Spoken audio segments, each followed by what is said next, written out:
अस्सलाम वालेकुम मेरे प्यारे बहन भाइयों, की हाल है। मैं उम्मीद करना ठीक होवोगे। अल्लाह दे करम फजल नाल मैं भी ठीक हाँ।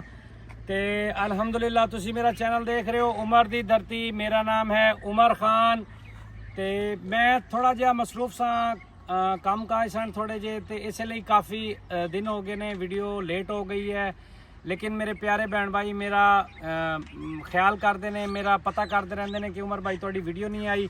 ਅੱਜ मैं ਤੁਹਾਡੀ ਲਈ ਵੀਡੀਓ ਬਿਲਕੁਲ ਮੇਨ ਦੇ ਨਾਲ ਲੈ ਕੇ ਆਇਆ। ਕਾਫੀ ਭਾਈ ਕਹਿੰਦੇ ਨੇ ਕਿ ਬਿਲਕੁਲ ਮੇਨ ਦੇ ਨਾਲ ਵੀਡੀਓ ਮਕਾਨਾਂ ਦੀ ਲੈ ਕੇ ਆਇਆ ਕਰੋ, ਪਲਾਟਾਂ ਦੀ ਵੀਡੀਓ ਬਿਲਕੁਲ ਮੇਨ ਦੇ ਨਾਲ ਲੈ ਕੇ ਆਇਆ ਕਰੋ। ਬਿਲਕੁਲ ਮੇਨ ਦੇ ਨਾਲ ਬਿਲकुल पैदल आओगे, सिर्फ 2 मिनट की मुसाफियत है। बिल्कुल मेन वाला अड्डा स्टाफ जोड़ा साडा बिल्कुल मेन से पैदल की मुसाफियत है। 2 तो 3 मिनट लगते हैं, मतलब बाग समझ लो या पैदल आना समझ लो। और इतों ही गैस गुजर रही है, इतों ही मेन गवर्नमेंट ने सीवरेज पाई हुई है, वो गुजर रही है। लिंक रोड अंदर मेन आबादी वाली तरफ जा रहे हैं। उस तो बाद एक छोटी जी बंद सोसाइटी है, चारों तरफों बंद है, सीवरेज पाई हुई है। सीवरेज तुहानू दिखा सकते हैं, सीवरेज एक्टिव चालू है, रोड़ा पा दिता गया है। ये टफ टाइल लगनी है। गैस इतों गुजर रही है, मेन गैस गुजर रही है।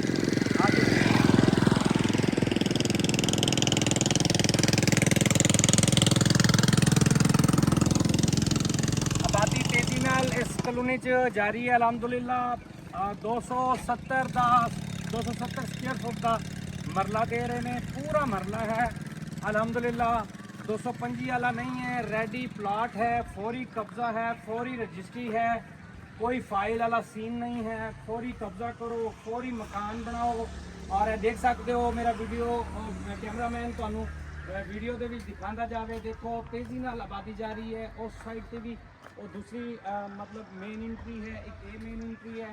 फ्रंट देते दे मेन दरवाजे लग जाएंगे दोनों साइड, तो ये सोसाइटी बंद हो जाएगी। छोटी जी सोसाइटी है, ये देख सकते हो माशाल्लाह तेज़ी नाल घर बन रहे हैं। और खूबसूरत कॉलोनी है, छोटी जी सोसाइटी है, बहुत प्यारी सोसाइटी है।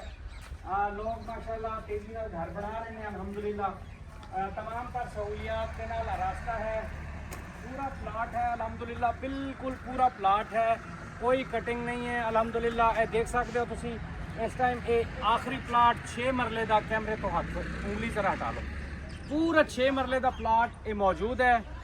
बेहतरीन कटिंग है। 3 मरले अगर कोई लेना चाहे, 6 मरले लेना चाहे, बेहतरीन रेट और बेहतरीन प्लाट, चौरस प्लाट है। इस दे विच अगर तुसी 3 सालों के टाइम ते लेना चाहते हो तो मिल जाएगा, अगर कैश ते लेना चाहते हो तो मिल जाएगा। मेरा टेलीफोन नंबर है 0300 732 8341। मेरा नाम जी एड्रैस है तो मैं दसदा जावा। मुल्तान भावलपुर बाईपास तो 6 किलोमीटर की मुसाफियत अड्डा बिल्ली वाला है, तो ठीक 3 तो 4 मिनट की मुसाफियत से ये सोसाइटी मौजूद है। मेन अलाइड बैंक तो जिमें अंदर टर्न होवोगे अगों ये सोसाइटी आ जाती है। ठीक हो गया। इस सोसाइटी का नाम है मदीना कॉलोनी। तो इस सोसाइटी के विच लास्ट प्लाट तुहाडे लई मौजूद है। 6 मरले का प्लाट है, प्राइम लोकेशन है।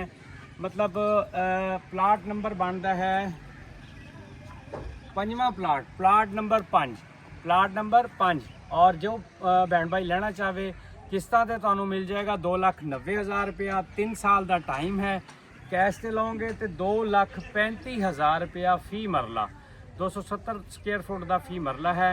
और अगर कैश से लोगे 235 नाल, और अगर किस्तां ते लोगे तो 2,90,000 रुपया फी मरला। 3 साल का टाइम है, कब्ज़ा मौके ते है, मकान बना सकने और रिहाइश कर सकते हो। ठीक हो गया जी। फी अमानुल्लाह, अल्लाह हाफिज़ जी।